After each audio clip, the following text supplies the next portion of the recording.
문체부의 배드민턴협회 조사 중간 발표 소식 좀 더 이어가겠습니다. 전문가와 문체부 발표 내용 자세히 분석합니다. 최동호 스포츠평론가 연결돼 있습니다. 평론가님 나와 계십니까?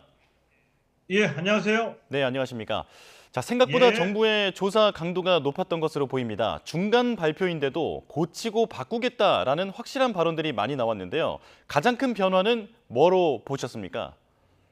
자, 우선 이 배드민턴 협회 임원들의 비위가 확인됐다는 것은 일종의 충격이라고 볼 수 있습니다. 자, 예. 그런데 이 가장 큰 변화는 역시 이 선수들이 개인 자격으로 국제대회 참가할 수 있게 하겠다는 것, 그리고 또 이 개인 자격으로 이 후원을 받을 수 있도록 하겠다는 것이라고 볼 수가 있겠고요. 어제 이 문체부의 발표를 보면은 이 작심을 하고 이 배드민턴 협회를 조사했다는 것이 느껴지거든요. 예. 해외 사례까지 자세하게 조사하면서 이 배드민턴 협회의 이 개선 방향을 제시를 했는데, 제가 가장 중요하게 바라보는 것은 이 문체부가 배드민턴 협회뿐만이 아니라 이와 유사한 사례가 다른 종목 단체들에게도 있을 것이라고 전제하고 이 다른 종목 단체들도 조사하겠다고 밝힌 대목이거든요. 예. 유인철 문체부 장관이 지금이 체육 개혁의 적기다라고 밝힌 것과 같은 맥락이라고 봅니다. 예. 자, 앞으로 체육계 파장이 더 이어질 것으로 보이는데 하나하나 짚어보겠습니다. 선수들이 사용하는 장비에서도 변화가 예고됐는데요. 라켓이나 신발처럼 경기력에 큰 영향이 있는 용품은 선수가 자유롭게 사용하도록 권고했죠. 예, 그렇습니다.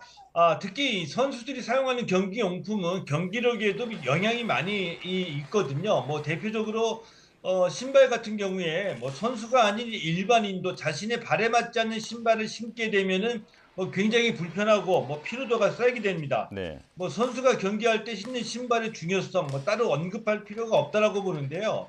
뭐 더군다나 이 배드민턴은 뭐 좁은 코트 안에서 빠른 속도로 움직이면서 이 스탑과 턴을 반복하기 때문에 음, 이 자신의 발에 맞지 않는 신발은 이 발목과 무릎 부상으로 이어질 수도 있습니다. 음, 라켓과 신발, 이 선수들의 경기력에 직결되기 때문에 개인 자격으로 후원을 받도록 하는 게 맞다고 보고요. 예. 유니폼은 뭐 협회 후원으로 해결하도록 정리를 하는 게 맞는 것 같습니다. 예. 자, 말씀해 주신 것처럼 그 개인 후원 제한 문제도 풀릴 수 있게 됐는데요. 문체부가 대안을 마련하기로 했습니다. 이게 어떻게 바뀔 것으로 보입니까? 어, 이미 뭐 탁구를 비롯해서 뭐 다른 종목에서는 개인 후원을 풀어서 라켓과 신발은 선수가 개인적으로 후원을 받을 수 있게 했고요. 예. 유니폼은 협회 후원으로 해결하게 되는데, 이런 문제도 일종의 이제 가이드, 이제 스탠다드가 필요하다고 보거든요. 이번 이 배드민턴에서 이 안세영 선수의 발언을 계기로 해서 문체부가 적절하게 이 가이드를 제시하고 이것을 받아들여서 배드민턴 안이 확정이 되면 이 배드민턴에서 새로 적용되는 선수의 개인 후원에 관한 규정이 체육계의 일종의 스탠다드가 될 수가 있다고 보고요. 예. 이 개인 후원은 큰 의미가 있는데, 예를 들면 뭐 수영에서는 이 박태환 선수가 이미 이와 유사한 갈등을 일찍이 경험했고요. 이 네. 박태환 선수를 계기로 해서 수영에서 개인 후원 문제가 풀린 적이 있습니다. 개인 후원 문제는 이 대형 스타가 등장하면서 협회와 개인 간의 관계 조정이 새롭게 이루어지는 의미가 있다라고 볼 수가 있겠고요. 이 배드민턴 협회의 개정이 일종의 스탠다드가 돼서 다른 모든 종목에도 적용될 수 있다라고 봅니다. 예. 앞으로는 선수들이 용품을 좀 자유롭게 사용하고 또 여기에서 후원을 받는 것도 가능해질 것으로 보인다라는 말씀이신데요.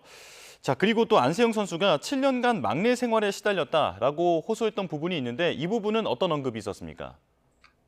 뭐 안세영 선수가 중학교 3학년 때부터 이제 국가대표로 발탁이 됐습니다. 이때부터 7년 동안 대표팀 합숙 훈련을 할 때마다 뭐 선배들 빨래 해주고 청소했다라고 밝혔었죠. 예. 이 선수 뒷바라지 문제는 이 선배 뒷바라지 문제는 뭐 비단 배드민턴만의 문제는 아니고요.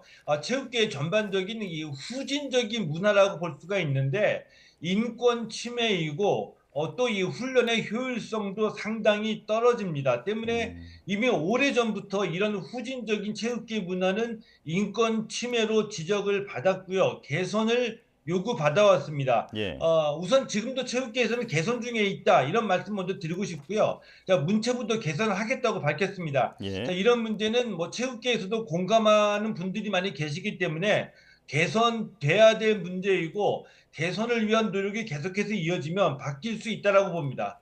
예. 그리고 안세영 선수가 가장 첨예하게 협회와 대립했던 부분이 부상 관리에 대한 부분이었는데 이 부분에 대해서는 조사가 그렇게 깊게 이루어지진 않은 것 같습니다.